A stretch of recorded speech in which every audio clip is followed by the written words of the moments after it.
नाज़रीन, अवामी न्यूज़ में ख़बरनि जो सिलसिलो जारी है। नुक़्ता से तव्हांखे खिपरो खां ख़बर ॾींदा हलूं त खिपरो में चुटियारे थाणे जे हद में ॻोठ मेहर भट्ट जे रवासी पीरसन गुलाम मोहम्मद सोलंकी खिपरो में सहाफ़ियुनि आॾो एहतजाज कंदे दाहींदे चयो आहे त मेहर भट्ट में मुंहिंजे घर साम्हूं पियल सरकारी प्लाट ते बाअसर यार मोहम्मद मियांदाद अब्दुल जुम्मन कीरियो कब्ज़ो करे लोड़ो पे ॾिनो त मूं ऐं घर वारनि रोकियो त मूंखे हथियारनि जे ज़ोर ते अगवा करे रसनि में ॿधी सरकारी प्लाट ते कब्ज़ो करे लोड़ो ॾिनो। उन बाद मूंखे धमकियूं ॾेई आज़ादु कयो त कंहिं आॾो दाहींदो त सुठो कोन थींदो। मूं चुटियारो थाणे ते दाह ॾिनी पर हुन बाअसर ख़िलाफ़ का बि कार्रवाई न कई आहे। हाणे सरकारी प्लाट ते कब्ज़ो कंदड़ जवाबदार मूंखे जान खां मारण जूं धमकियूं ॾेई ॻोठ मां लॾाइण चाहिनि था। हिननि वसवारनि खे अपील कई आहे त असांजे घर जे साम्हूं ॿिले खाते जे प्लाट तां कब्ज़ो ख़तमु कराए जवाबदार ख़िलाफ़ सख़्त कार्रवाई करे मूंखे मुंहिंजे घर वारनि खे तहफ़ुज़ ॾिनो वञे।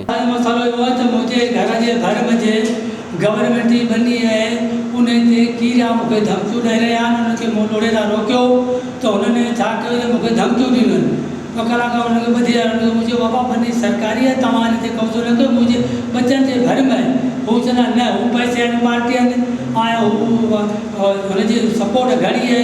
मूं मिसकिन जे केरु कोन थो ॿुधे ऐं तंहिंजे करे ऐसे चोट वियुसि उनखे मूंखे मिलण न ॾींदे ऐं दरख़्वास्तूं एतिरियूं मूं कयूं आहिनि। मुंहिंजो अॼु ताईं दाद न थी रहियो। तंहिंजे करे आउं चवां थो त गुज़ारिश मुंहिंजी आहे त के मथे वॾे अवेतर जेके माण्हू उन्हनि खे नालो हिकिड़ो मियांदाद जुम्मन ऐं यार मोहम्मद अब्दुल उन्हनि सां गॾु हिकिड़ो सिपाही सिविल कपिड़नि में अची वियो। उहो ॿुधे हुनजे मन तां हुयो पोइ मुंशी चवे त अॼु साहब कोन्हे, अॼु हीअं कोन्हे, अॼु हूअं कोन्हे ऐं 3-4 चकर मूं कढिया आहिनि त मुंहिंजो कुझु बि कोन थियो। तोखे वसीजा लॾ असांजे मुठ मां अॻोठो गवर्नमेंट जे खां पोइ सरज़मीन ते अची पोइ फ़ैसिलो कर त भई कंहिंजे हक़ में जुबाइलो आहे। मुंहिंजो घर वेझो हुनजो जेको महल परे ते उनखे पहुतो थियो त मुंहिंजा बचा उथण वेहण लाइ मजबूर घटि मुंहिंजो घसो बंदि कयो। छो मूं मिसकिन सां नाजाइज़ी आहे ऐं हुनजे लाइ ऐं ग़रीब जी मुंहिंजी मदद कई। वधीक ख़बरनि ऐं तफ़सील लाइ विज़िट कयो अवामी news Facebook page, YouTube page ऐं अवामी न्यूज़ वेबसाइट।